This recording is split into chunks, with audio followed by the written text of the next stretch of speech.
Graduation complete कर लिया। उसके बाद हमारे ऊपर करीब 10-11 लाख का कर्जा था और मेरे पास दूसरा कोई ऑप्शन नहीं था। अगर मैं लॉ ग्रेजुएट होने के बाद एज ए लॉयर प्रैक्टिस करता तो शायद हम वो कर्जा कभी नहीं चुका पाते। तो फिर मैंने डिसाइड किया कि हमें जेएमएफसी की एग्जाम देके जज बनना चाहिए।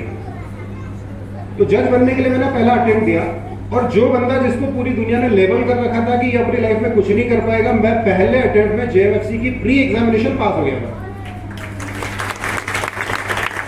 और जिस तरह पूरी दुनिया, मतलब जिसमें आसपास के लोग सरप्राइज थे, उससे ज्यादा मैं सरप्राइज था कि मैं जेएमएफसी की प्री एग्जामिनेशन कैसे पास हो गया। मुझे खुद ही विश्वास नहीं था। तो फिर भी चलो पास तो हो गया, मैं आगे की तैयारी करेंगे। लेकिन उसके बाद जो तैयारी करनी थी उसके लिए समय थोड़ा कम रहने की वजह से मैं जेएमएफसी की मेरे एग्जाम्स पास नहीं कर पाया।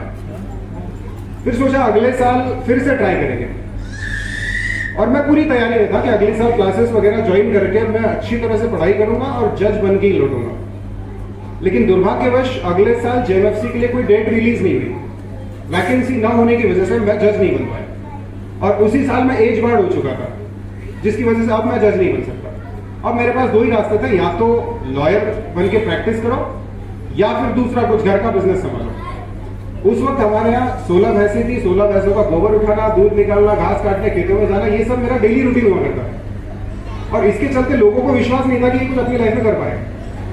बट 2013 में बहुत छोटा सा इवेंट था, मुझे याद है कि 10x10 का एक पेंडोल डाल के हमने inspire the institute of youth development नाम से एक इंस्टीट्यूट शुरू किया था। और उस वक्त हमारा उद्देश्य यही था कि इंग्लिश की वजह से या मैथ की वजह से जो स्ट्रगल मैंने और मेरे भाई ने की है, वो स्ट्रगल इस गांव के किसी भी बच्चे को ना करना पड़े। तो हमने इंस्पायर शुरू किया 2013 में। धीरे धीरे अब इंस्पायर की शुरुआत की जो कहानी मैं आपको बताता हूँ। जब मुझे इंस्पायर की शुरुआत करनी थी तो मेरे जेब में एक पैसा नहीं था कि मैं पैम्पलेट कैसे छपवाऊंगा, एडवर्टाइजमेंट कैसे करूंगा, लोगों को अपने इवेंट में बुलाऊंगा कैसे। तो मैंने ऐसे ही फैमिली मेंबर्स को 10-12 फैमिली मेंबर्स को इकट्ठा करके इंस्पायर की शुरुआत की। और व्हाइट बोर्ड खरीदने तक का और चेयर खरीदने तक का पैसा मेरे पास नहीं था। मुझे याद है कि मेरा एक दोस्त संतोष भट्टर नाम से, जो मेरे साथ लॉ ग्रेजुएशन में पढ़ता था, उससे कुछ पैसे लेके मैंने इंस्टीट्यूट की शुरुआत की थी और उसको मैंने प्रॉमिस किया था कि 6 महीने बाद मैं तेरे पैसे लौटाऊंगा। जब मैंने उसको बोला 6 महीने बाद लौटाऊंगा तो वो बोला 6 महीने बहुत ज्यादा होते हैं, 10,000 रुपए में तेरे को मालूम है ब्याज कितना होता है? 6 महीने। वो तो मुझे नहीं पता, लेकिन 1 या 2 महीने में मैं लौटा नहीं पाऊंगा, इसलिए 6 महीने मांगा। वो पैसा जेब में रख के संतोष भाऊ डेकोड़कर अपने गांव में प्रिंटिंग प्रेस चलाते, उनके पास मैं गया। उनको मैंने बोला कि मुझे पैम्पलेट छपवाने हैं। तो इन रिटर्न उन्होंने मुझे ऑफर दी कि तुमको मैं पैम्पलेट्स फ्री में छपवा दूंगा और तुम बदले में मेरे बच्चे को इंग्लिश सिखा देना। तो वो पहला आदमी था जिसने मेरे ऊपर ट्रस्ट किया था कि भैंसे चराते हुए भी मैं इंग्लिश पढ़ा पाऊंगा। और फिर वहां से हमारी शुरुआत हुई। फिर एक दिन ऐसा ही एक सेमिनार चल रहा था गजानन टॉकीज में, शायद वो एबेकस का ही सेमिनार। तो उसके बाहर खड़े रह के मैंने पैम्पलेट्स खुद डिस्ट्रीब्यूट किए और वहां से मुझे 4 एडमिशन मिले। वो 4 एडमिशन से जो पैसा आया उससे मैंने व्हाइट बोर्ड और चेयर्स खरीदी और जो 10,000 अपने दोस्त से उधार लिया था वो वैसा ही मेरे जेब में था। कुछ दिन बाद मैंने वो पैसा लौटा दिया और उसके बाद मैंने कभी मुड़ के नहीं देखा। समय बीतता गया। Then I got married, my brother joined me, my wife, my sister in law Puja Sharma, they all joined me. Now we are a big institute. Now we are dedicated to help every single student all over the town, to help them with their English proficiency and the problems they had been facing as we faced in our youth. हमारे जमाने में हमने हमारे बचपन में जो problems face की थी वो किसी दूसरे बच्चे को फेस ना करना पड़े, इस उद्देश्य से हम इंस्टीट्यूट को चला रहे हैं पिछले 10 साल से। इसके बाद 6 साल बीतने के बाद कोविड आया। फिर कोविड के बाद सब कुछ बंद हो गया, क्लासेस बंद हो गई, क्योंकि पहले सिर्फ ऑफलाइन क्लासेस ही हम लिया करते थे। क्लासेस बंद होने के बाद अब मेरे पास कोई दूसरा ऑप्शन नहीं था। 6 महीने तक मैंने इंतजार किया कि लॉकडाउन खुल जाएगा, सब कुछ ठीक हो जाएगा, लेकिन ठीक होते हुए कुछ दिखा नहीं। फिर इसके बाद मैंने खुद एक क्लास ज्वाइन की जिसमें मैंने सीखा कि ऑनलाइन अपनी क्लासेस को कैसे शुरू करना है, because I was not technically so intelligent. Technically मुझे ज्यादा चीजें पता नहीं थी।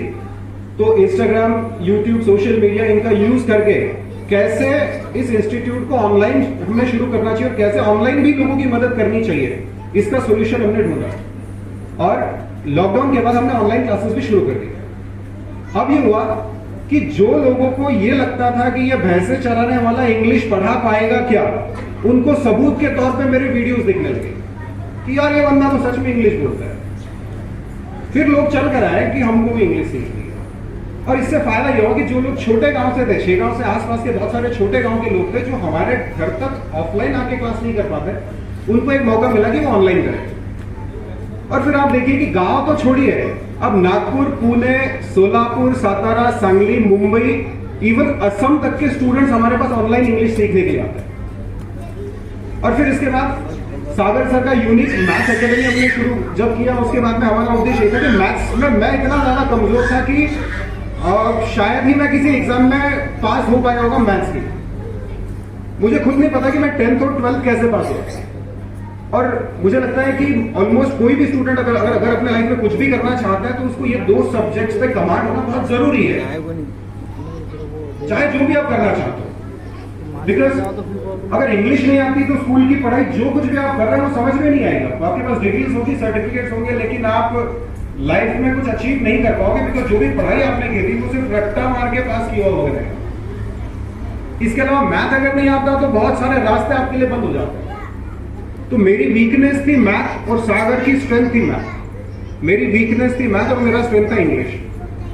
तो मैंने इंग्लिश चुना और हमने इंस्टीट्यूट शुरू किया। सागर सर ने मैथ शुरू किया, अपना इंस्टीट्यूट शुरू किया। इसके बाद हमारी शादी होने के बाद अब लॉकडाउन की वजह से एक मेजर प्रॉब्लम हर जगह देखने को मिली कि बहुत से बच्चे जो सेकेंड स्टैंडर्ड में पढ़ते थे लॉकडाउन के बाद, अब वो 4th स्टैंडर्ड में चले गए स्कूल ना जाते हुए, और उनको पढ़ना ही नहीं आ रहा है।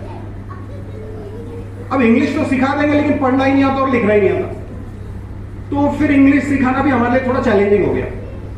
इंग्लिश बोलना अलग बात है, इंग्लिश पढ़ना अलग बात है और इंग्लिश लिखना अलग बात है। तो फिर हमने स्वाति मैम को ट्रेन किया और रीडिंग राइटिंग का एक कोर्स नया लॉन्च किया पिछले साल। और अब रीडिंग सीखने के लिए भी अलग अलग गांव से, अलग अलग छोटे मोटे खेड़े से हमारे यहाँ लोग आते हैं और इंग्लिश रीडिंग, राइटिंग, स्पीकिंग सारी प्रॉब्लम्स उनकी सॉल्व होती है।